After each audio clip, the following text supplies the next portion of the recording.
Have you ever had that gut feeling that someone close to you, maybe a friend, a family member, or even your partner, is hiding something dark?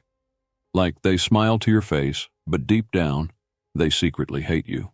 Today, we're diving into the hidden signs of resentment, guided by the genius of Carl Jung, the psychologist who uncovered the shadows we all carry. Stick around, because by the end of this video, you'll know exactly how to spot the fakes in your life and what to do about it. Let's get started. Sign number 1. They avoid eye contact like it's a crime scene. Let's start here because this one's a doozy. Carl Jung, the legendary psychologist who cracked open the secrets of the human mind, said our eyes are windows to the unconscious, and boy, was he right. Think about it. When someone's telling the truth, they look at you, they connect.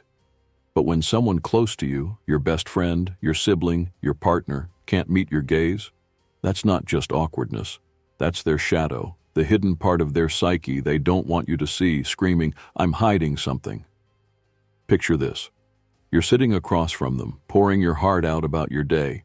Maybe you're excited, maybe you're stressed, and they're just staring at their phone, or the floor, or that random spot on the wall like it's the most fascinating thing they've ever seen. You ask, "Hey, you okay?" And they mutter, "Yeah, fine," without even glancing up. That's not shyness, my friends. That's not distraction. That's a red flag their unconscious is waving right in your face. And Jung, he'd say it's proof their inner world's at war with what they're showing you. Let's break this down with a little Carl Jung 101. Jung believed we all have a shadow, that dark, messy side of ourselves we shove down deep. It's the jealousy, the anger, the resentment we don't admit to, even to ourselves. When someone secretly hates you, their shadow doesn't stay quiet. It leaks out, and the eyes, they're the first giveaway. See, locking eyes is primal. It's trust, it's vulnerability. If they can't do it, it's because their shadow's whispering, "Don't let them see the real me." Maybe they're mad you got that promotion they wanted. Maybe they're bitter you're happier than them. Whatever it is, they're dodging your gaze to keep that truth locked away. Now, I've been there. I had this coworker once, let's call her Sarah, always smiling, always chatty, but every time I'd talk about something good, like a project I nailed, she'd suddenly get real interested in her coffee cup. No eye contact, just a tight little, "Oh, that's nice." At first I thought, she's just shy. But then I noticed it only happened when I was winning. Turns out Sarah wasn't shy, she was seething. Jung would have loved that case study. Her shadow was practically doing cartwheels to avoid me seeing the envy behind her mask. So why does this matter? Because it's not just about awkward vibes. It's about trust. If they can't look at you, they're not just hiding resentment. They're building a wall. Jung said the unconscious doesn't lie, even when the conscious mind does. That fake "I'm fine" smile, it's a cover. And over time, that avoidance festers. They might not explode in your face yet, but every dodged glance is a brick in the barrier between you. Maybe they're plotting behind your back. Maybe they're just waiting for you to slip up so they can feel better about themselves. Either way, it's a sign their heart's not in the right place. Here's where you take control. Next time it happens, test it. Hold their gaze. Don't let them off the hook. Say something simple like, "Hey, look at me for a sec." If they squirm, if they deflect, you've got your answer. Jung would call that shining a light on their shadow. It forces the truth out. And if it keeps happening, start asking yourself, do I need this energy in my life? Because someone who can't face you might not deserve to stand beside you. That's just sign number 1, and we're only getting started. Stick around, things are about to get even juicier. Sign number 2, backhanded compliments that sting. Ever get a compliment that feels more like a slap, like, "Wow, you actually look decent today"? Or, "I didn't expect you to pull that off, good for you." On the surface, it sounds nice, right? But there's this sharp little edge that cuts deeper the more you think about it. Carl Jung, the mastermind who peeled back the layers of the human psyche, called this the shadow leaking out, when someone's repressed envy, bitterness, or straight-up dislike slips through the cracks of their carefully crafted mask. They're not just being honest or funny.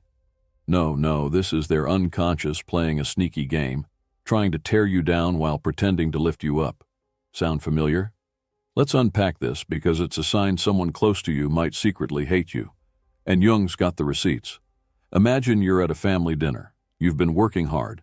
Maybe you've lost some weight or landed a big win at work, and you're feeling good. You're sharing the news, and then it comes.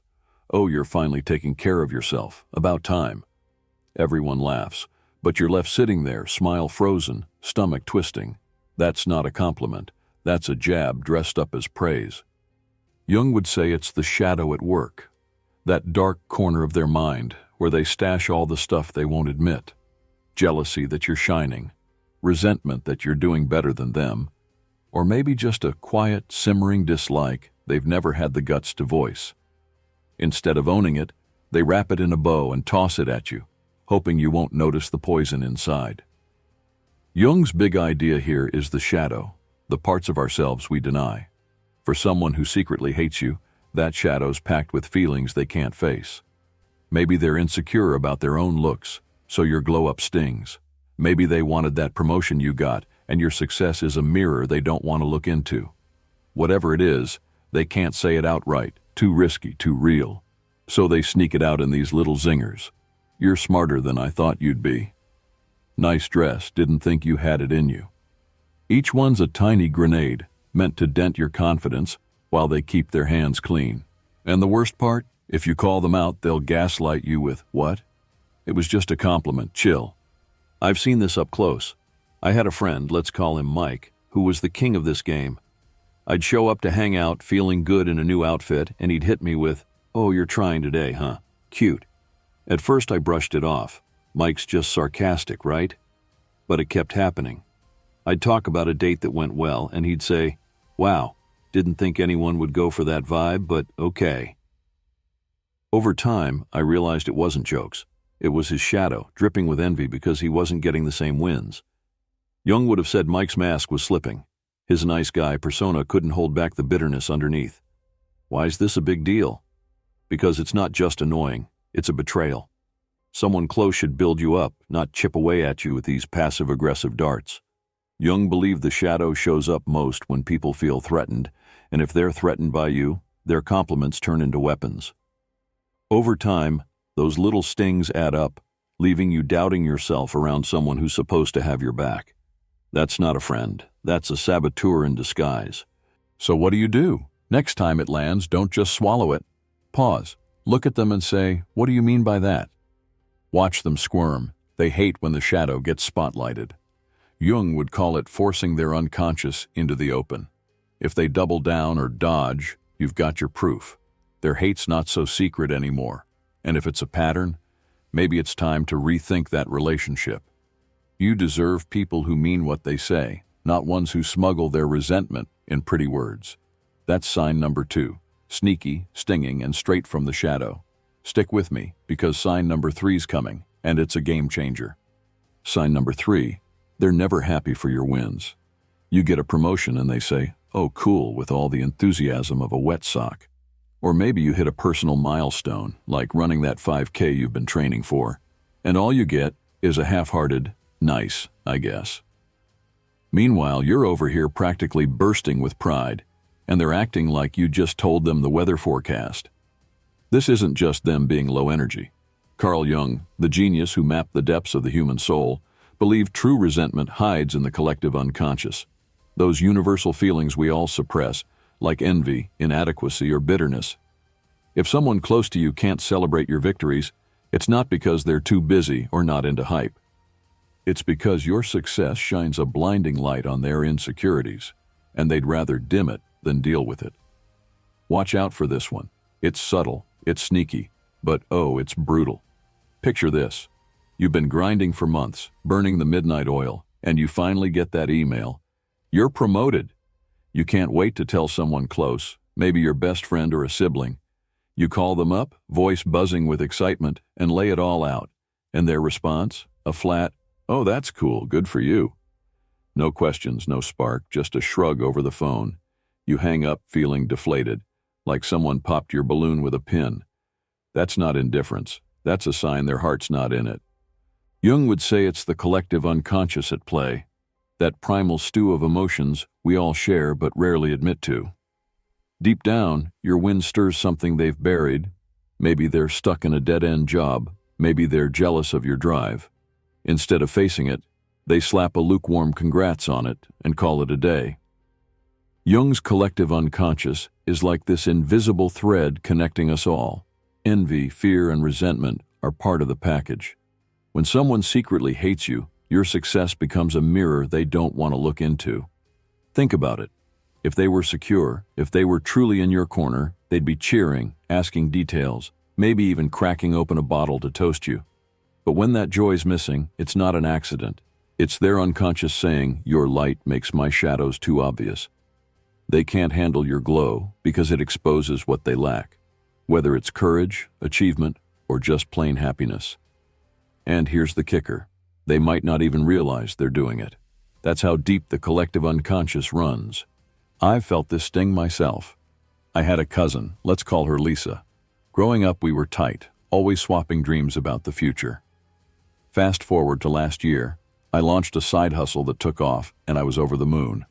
I told Lisa, expecting her to freak out with me. I mean, she knew how hard I'd worked. Instead, she hit me with, "Oh, neat. Hope it lasts." No smile, no follow-up, just a vibe colder than a freezer. Later, I found out she'd been venting to others about how lucky I got when she'd been too scared to chase her own ideas. Jung nailed it. My win wasn't just mine, it was a spotlight on her regrets, and she couldn't stand the heat. Why does this hurt so bad? Because we crave celebration from the people we love. It's human. When they withhold it, it's not just a buzzkill, it's a quiet rejection. Jung would argue it's their resentment bubbling up from the collective unconscious, that shared pool of feelings we all tap into. Over time, those mere reactions stack up, and you start dimming your own shine just to keep the peace. That's their power move, intentional or not. So, how do you handle it? Test them. Next win you get, share it loud and proud, then watch. If they brush it off again, call it out, calmly. "Hey, you don't seem stoked, what's up?" Jung would say that drags their unconscious into the light. If they deflect or get defensive, you've got your answer. They're not rooting for you. And if it's chronic, protect your energy. Surround yourself with people who clap when you soar. Life's too short for wet socks. That's sign number 3, quiet, cold, and cutting. Hang tight because sign number 4 is next, and it's a doozy. Sign number 4, they overcompensate with fake niceness. This one's straight out of Carl Jung's playbook, and it's a sneaky little trap. Someone who secretly hates you might act too sweet, always agreeing with you, always flashing that big toothy smile, piling on the compliments like they're auditioning for your fan club. But something feels off, doesn't it? Like the sweetness is syrupy, sticky, almost forced. That's not just your imagination playing tricks. That's their persona, the polished mask they wear, working overtime to cover up the shadow of disdain lurking underneath. Jung knew this game well. When someone's hiding hate, they don't always scowl or snap. Sometimes they overdo the nice act so hard, it's like a neon sign screaming, "Don't look too close." Trust your gut on this one, because behind that sunshine could be a storm waiting to break. Imagine you've got this friend or coworker who's always on board. You suggest a plan, "Let's grab dinner," and they're like, "Oh my gosh, yes, perfect, you're so smart." You vent about a tough day, and they're nodding, cooing, "You poor thing, you're so strong, I don't know how you do it." At first it feels great. Who doesn't love a cheerleader? But then you notice the cracks. Their eyes don't match the smile, or their voice has this weird pitch, like they're reading from a script. Maybe you catch a flicker of something, annoyance, a smirk, when they think you're not looking.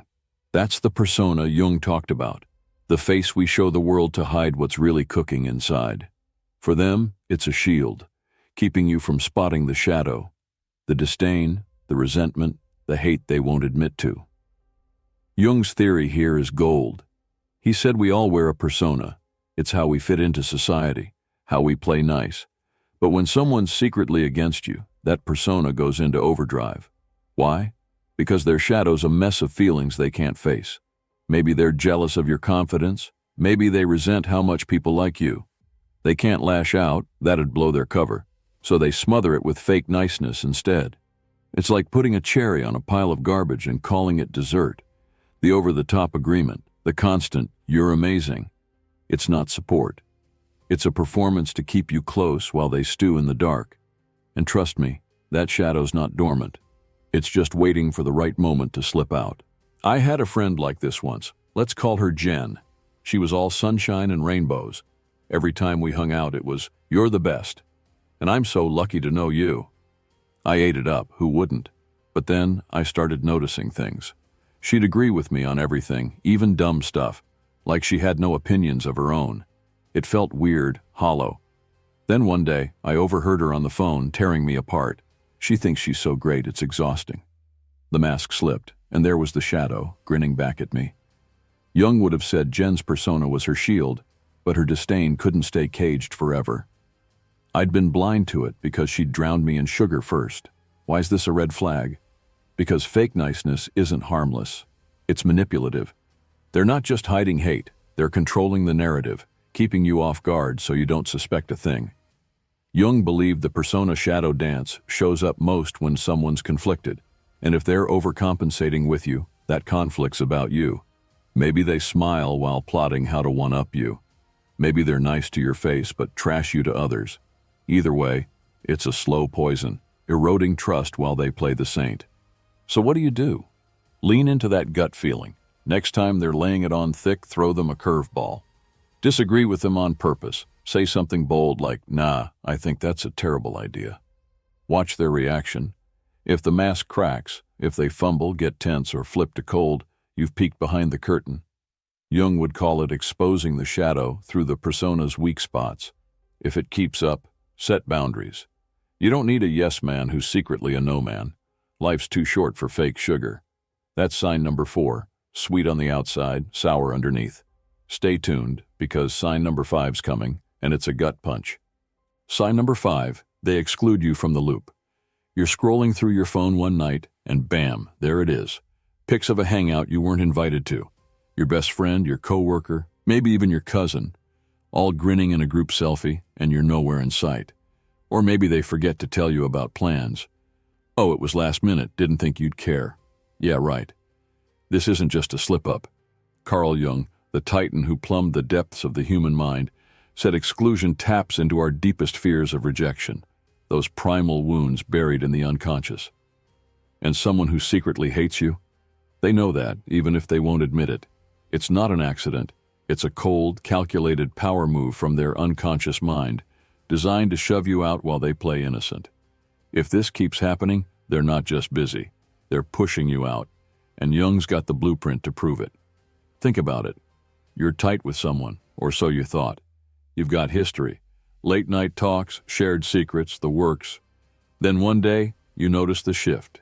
They're vague about their weekend, dodging questions with a breezy, "Oh, just chilled." Next thing you know, you're seeing Instagram stories of them at a bar with the crew, and your invite must have gotten lost in the ether. You text, "Hey, what's up?" and get a lame, "Sorry, it was spontaneous." But it's not a one-off. It's the 3rd time this month. That's not forgetfulness. That's a pattern they're carving into your confidence. Jung would say this is their unconscious, flexing its muscle, tapping into that universal fear we all carry, being left out, unwanted, invisible. Someone who hates you doesn't need to yell or fight. They just freeze you out, knowing it'll hit you where it hurts most. Jung's take on this is chillingly spot on. He believed the unconscious isn't just a passive storage locker. It's alive, scheming, pushing our actions in ways we don't always clock. When someone close starts excluding you, it's not random. Their shadow, that dark, hidden chunk of their psyche, is steering the ship. Maybe they're jealous of how you light up a room, or bitter that you're moving forward while they're stuck. They can't say it, too messy, too honest, so they weaponize exclusion instead. It's subtle enough to dodge blame. What? It wasn't a big deal. But sharp enough to leave you questioning your place. That's the power move, keeping you on the outside, wondering what you did wrong, while they hold the reins. I've lived this one. I had a friend group in college. Let's call the ringleader Tara. We were inseparable, always planning movie nights or coffee runs. Then I started noticing the drift. I'd hear, "Oh, we grabbed food last night." Like it was no biggie, but I hadn't gotten the text.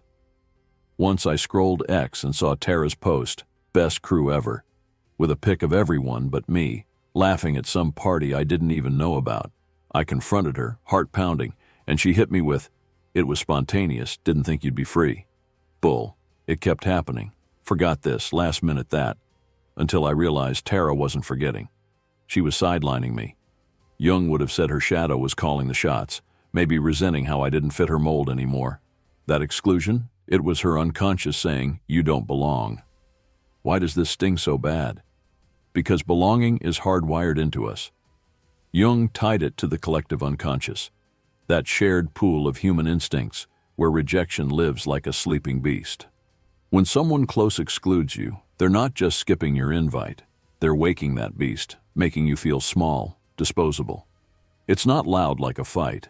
It's quiet, creeping, eating at you over time. And here's the brutal twist. They might not even see it as hate. To them, it's just simpler without you around. But the damage?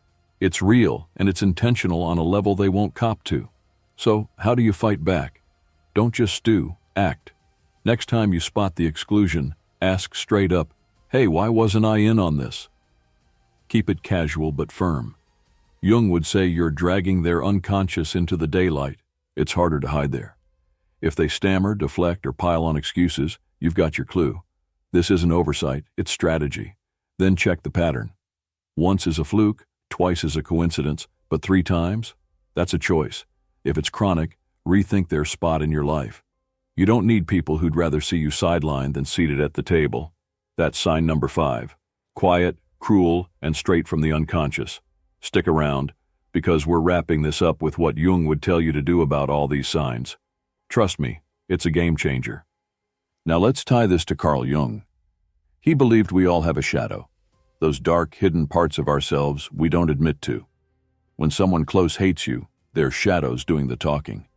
Maybe they're jealous, maybe they feel inferior, but they won't say it. Instead, it leaks out in these signs. The question is, what do you do about it? Here's the deal.